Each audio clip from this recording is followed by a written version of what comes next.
Oh, good news alang sa tumaga poso nato des Dumaguete City, Negros Oriental. Labi pa nga ito mga patsada ng mga viewers sa Calbayog City, sa Samar ug Borongan City sa Eastern Samar. Maupay nga kulot kay inyong tanan diha.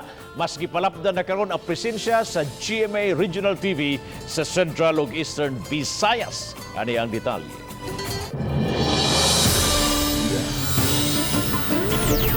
Buwan sa Mayo, makita na ang GMA Regional TV sa mas daghang panimay sa Central ug Eastern Visayas. Ang mga viewers sa Calbayog, Borongan ug Dumaguete makatan-aw na sa Unified Newscast ug award-winning weekday newscast nga GMA Regional TV Balitang Bisdak. Mauusab ang weekday morning show nga GMA Regional TV Live alang sa mga impormasyon nga angay ninyong masayran sa pagsugod sa inyong adlaw.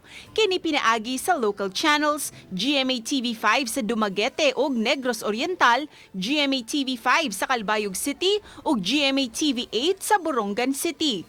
Ang dugang mga service areas mas mopalig-on sa presensya sa regional arm si GMA Network sa Central ug Eastern Visayas nga may lig-on na nga viewership ug local channels sa Cebu, Bohol, Siquijor, Tacloban City ug Ormoc City sa Leyte. Tungod kay local news matters, angay lang matud pa ni GMA Regional TV and Synergy First Vice President and Head Oliver Victor Amoroso nga makatagan og access ang viewers sa mga rehiyon sa mga locally produced TV programs. Nunot niini mapasalamaton ang GMA Regional TV sa init nga suporta sa mga viewers. Padayon kaming mangita og mga pamaagi aron mahatod ang mga kapuso shows ug serbisyo sa nagkanaiyang syudad ug probinsya.